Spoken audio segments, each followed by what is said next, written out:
Assalamualaikum warahmatullahi wabarakatuh. Selamat pagi, selamat siang untuk kawan-kawan di Indonesia Timur, Indonesia bagian Barat, Indonesia bagian Tengah ya.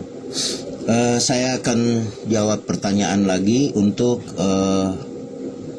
pertanyaan apa saja fitur-fitur yang ada di aplikasi pemenangan caleg dan juga pilkada atau pilpres misalnya. Baik, aplikasi yang kita sudah provide ini, pertama perlu saya informasikan bahwa untuk mempersiapkan sistem ini tidak 1-2 hari ya, tapi ya sekitar 2 mingguan gitu ya, sesuai dapil caleg yang memesan gitu. Nah, kemudian setelah aplikasi selesai baru dilanjutkan dengan pelatihan. Adapun fitur-fitur standar yang sudah ada, yaitu yang mencakup kegiatan pada pemenangan caleg itu sendiri. Pertama yaitu fitur manajemen tim ya, yang pada video sebelumnya saya sudah jelaskan. Manajemen tim ini adalah yang pertama dan utama untuk dikerjakan oleh tim pemenangan caleg. Karena bagaimanapun dalam pemenangan pemilu, baik itu pemilu caleg, pilkada maupun pilpres, itu tetap melibatkan banyak orang ya untuk membantu kemenangan. Nah, orang-orang tadi adalah orang-orang yang kita rekrut atau yang bergabung dengan kita, mendukung kita, ya, yang tersebar di berbagai kecamatan di daerah pemilihan kita, berbagai kelurahan desa, berbagai RT RW, sampai tingkat TPS ya, yang ada di dapil kalau dia caleg ya, daerah pemilihan. Kemudian pada fitur manajemen tim ini sudah termasuk ada rekrutmen saksi TPS-nya, ya. Kemudian di situ ada personil, ya bisa diinput personilnya. Kemudian pembagian tugasnya, misalnya orang yang ditentukan sebagai koordinator tingkat kabupaten kota, ya orang yang dianggap layak untuk memimpin sebagai koordinator tingkat kabupaten kota. Tentunya kapabilitas orangnya harus betul-betul sesuai gitu ya, memimpin dan mengkoordinir dan punya jaringan yang luas di kabupaten kota itu. Kemudian koordinator tingkat kecamatan, jadi kecamatan-kecamatan yang ada di dapil ya, tiap kecamatan itu 1 orang koordinator. Itu data orangnya diinputkan ke sistem sesuai data yang ada di KTP-nya ya. Kenapa? Nanti akan divalidasikan dengan DPT. Kemudian koordinator kecamatan tadi ya nanti yang akan membantu untuk merekomendasikan nama-nama calon atau yang akan menjadi koordinator tingkat desa dan kelurahan ya. Tiap kelurahan atau tiap desa itu 1 orang koordinator. Data koordinator tadi ya diinput ke sistem ya. Di sistem itu sudah ada nama, alamat, NIK ya, nomor HP, kemudian GPS location ya, sesuai alamat yang sudah diinput juga nanti bisa dicek gitu ya, tertera. Kemudian koordinator pemenangan TPS ya, atau relawan TPS itu juga diinput datanya. Sehingga apabila seorang caleg atau dalam pilkada sekalipun, kita sudah punya orang dari basis kabupaten kota sampai ke tingkat kecamatan, sampai ke tingkat kelurahan desa, RT RW, sampai tingkat pemenangan TPS, maka dapat dikatakan langkah untuk menuju kemenangan itu sudah berada di 80% ya. Nah, prosesnya sebenarnya yang agak lama itu adalah merekrut orang-orang ini ya, orang-orang yang sampai ke tingkat dari kecamatan sampai kelurahan desa, RT RW, sampai tingkat TPS. Nah, itu prosesnya bisa berbulan-bulan, tidak sederhana ya. Karena tidak main comot aja, tentu harus orang yang sevisi dan semisi atau mendukung visi misi si caleg bersangkutan, atau kalau pilkada paslon bersangkutan. Dan tentunya harus dipilih orang-orang yang betul-betul berkomitmen ya untuk memenangkan, bukan orang-orang yang ya maaf kata ya dia main 2 kaki ya, di caleg lain dia juga kerja, di kita juga iya ya, apalagi calegnya 1 partai, nomor urut saja yang berbeda, itu akan terjadi pengkhianatan nantinya. Jadi betul-betul bersih orang yang direkrut itu. Kemudian fitur data pemilih.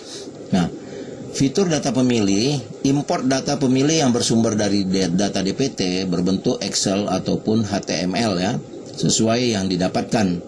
Ya, dengan data pemilih yang sudah masuk dalam database sistem, itu akan memudahkan untuk pemilihan ataupun verifikasi personil, baik itu saksi maupun tim pemenangan ya yang ada. Kemudian data calon-calon suara ya yang di tiap TPS ya, itu bisa divalidasi dengan adanya DPT, apakah orang ini ada di DPT atau tidak gitu. Jadi menghindarkan ketika memilih tim yang tidak berasal dari TPS ya, tempatnya khusus saksi memang harus berada di TPS, berdomisili di TPS bersangkutan. Saksi itu tentu harus divalidasikan dengan DPT. Nah, kemudian manfaat lainnya tentu ya untuk mengukur sejauh mana target calon suara yang sudah diraih. Ya, dengan adanya DPT kita bisa memvalidasi, karena juga banyak misalnya orang-orang perantauan ya. Orang-orang perantauan yang KTP-nya masih KTP daerah lain, provinsi lain, itu tidak potensial untuk dijadikan tim. Karena apa? Ya karena apalagi calon suara, karena dia tidak punya hak pilih, karena hak pilihnya itu ya sesuai KTP dia di provinsi atau kabupaten kota bersangkutan gitu, warga bersangkutan. Kalau dia tidak punya KTP di kabupaten kota bersangkutan, ya dia tidak punya hak pilih gitu ya. Dia tidak tertera di provinsi tempat dia ada KTP-nya gitu. Kemudian ketiga, fitur agenda. Ini manajemen agenda. Fitur agenda ini adalah untuk mengelola kegiatan kampanye ya, baik perencanaannya sampai pelaksanaannya. Kemudian yang bisa menginput fitur agenda ini bisa admin ya, level admin atau tim pemenangan dari caleg bersangkutan. Bisa diusulkan juga misalnya ada usulan dari relawan tingkat desa atau kecamatan mengusulkan calon datang ke desa mereka ya, dia input, koordinator desa menginputkan sebagai usulan. Nanti calegnya yang akan mengapprove apakah itu dia bisa penuhi permintaan itu atau tidak. Misalnya jadwalnya berubah gitu. Intinya ini untuk membantu supaya terjadi pemetaan ya melalui GPS location, lokasi mana saja yang sudah dikunjungi, sehingga bisa digunakan untuk memantau tingkat kemerataan perolehan suara nantinya. Jangan sampai caleg atau paslon pilkada misalnya ya berkegiatan di satu kecamatan saja berulang-ulang, karena tidak ada manajemen agendanya ya dia tidak bisa terkontrol, tidak bisa monitor gitu. Dengan adanya fitur manajemen agenda ini, kegiatan calon juga menjadi lebih profesional dan tertata dengan rapi sesuai tujuan pemerataan perolehan suara nantinya. Kemudian fitur manajemen logistik ya, keempat, fitur untuk mendata keluar masuknya semua kebutuhan barang logistik kampanye ya, baik kampanye berupa barang atribut kampanye berupa baju kaos, spanduk, banner, topi, rompi, apapun lah yang sifatnya atribut logistik kampanye itu, yaitu didata dengan baik. Kenapa? Karena di dalam pemilu itu sering caleg ya terjadi pemborosan biaya besar ya, karena dia tidak punya sistem untuk memonitor keluar masuknya, distribusinya barang-barang kampanye dia. Jadi banyak permintaan-permintaan dari relawan dikabulkan. Ya Pak, saya minta 100 baju kaos, 200 baju kaos, karena nggak ada sistem yang memonitor, akhirnya didistribusikan, padahal di desa itu udah berulang-ulang dikasih, udah ribuan gitu. Sementara desa-desa lain tidak kebagian. Itu juga akan membuat keuangan si caleg atau calon bersangkutan akan terkuras ya. Nah, dengan adanya manajemen logistik ini lebih terkendali. Kemudian fitur survei. Fitur survei ini untuk memasukkan hasil survei yang dilakukan oleh tim survei calon legislatif bersangkutan atau calon kepala daerah kalau dia di pilkada ya. Fitur survei ini bisa untuk melakukan sensus pemetaan peta kekuatan ya, peta kekuatan dukungan dari semua calon yang berkompetisi. Dia bisa digunakan juga sebagai tolak ukur kinerja relawan yang sudah dibentuk di desa atau kecamatan bersangkutan. Nah, itu bisa digerakkan di tingkat kecamatan atau tingkat desa atau kelurahan untuk melakukan survei pemetaan pemilih ya. Sambil juga survei itu ya bersosialisasi juga memperkenalkan calegnya gitu atau paslonnya kalau pilkada. Kemudian fitur door to door campaign. Fitur door to door campaign ini kalau istilah dalam pemilu biasa orang menyebut belusukan ya, tapi kalau ini kan lebih kepada menggerakkan tim ya. Menggerakkan tim pemenangan untuk melakukan door to door campaign dari rumah ke rumah, mensosialisasikan dan mengajak persuasif, mengajak warga yang didatangi untuk mendukung calon kita ya, calon bersangkutan.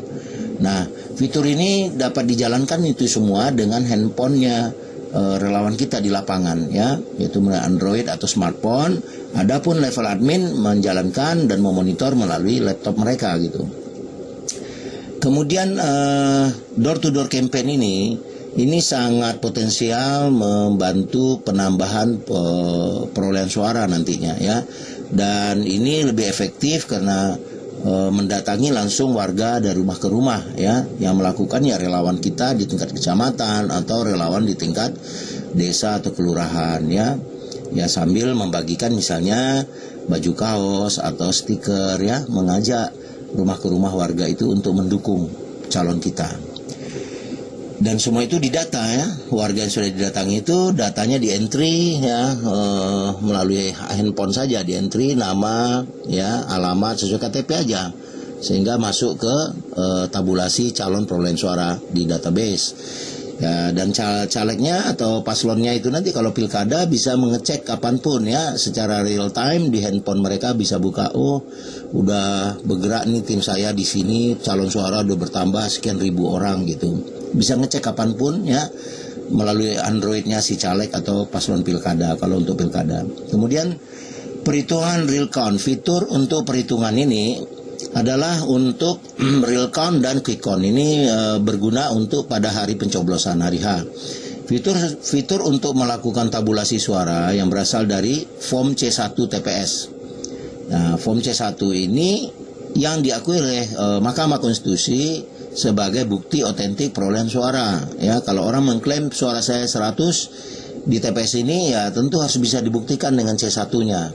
Mungkin kita sudah sama-sama melihat dalam sidang perselisihan Pilpres ya 2019 ya, ada salah satu calon mengklaim dicurangi tapi tidak punya bukti C1 misalnya, dan calon yang lain memiliki bukti C1 atau KPU sendiri memiliki C1-nya. Maka caleg atau paslon pilkada memang butuh merekam bukti-bukti perolehan suara ini selain mendata data perolehan suara itu dari tiap saksi di TPS. Nah, fitur ini untuk mengetahui secara real count-nya itu perolehan suara itu berapa pada hari pemilihan. Dan di sistem ini juga ada quick count-nya ya. Kita sudah siapkan sehingga mau lihat quick count-nya bisa, mau lihat real count juga bisa. Akan kami siapkan apabila caleg atau paslon pilkadanya sudah deal dengan kami tentunya ya. Sistem akan kami siapkan. Kemudian yang ke-8 manajemen isu. Ya, fitur manajemen isu ini biasanya berguna untuk level pilkada maupun kalau caleg ya mungkin levelnya caleg DPR RI ya. Nah, kalau caleg DPRD provinsi ya ada juga sih yang merasa ini perlu gitu ya. Fitur ini digunakan untuk menghimpun ya, mengumpulkan isu-isu yang beredar di internet terkait dengan calon kepala daerah atau calon legislatif ya, tingkat DPR RI, DPD RI atau DPRD provinsi. Link-link pemberitaan bisa disimpan di modul ini dan ada grafik rekapnya ya. Nah, untuk aplikasi pemenangan partai politik ini sangat penting juga, atau aplikasi yang kita provide juga untuk Pilpres.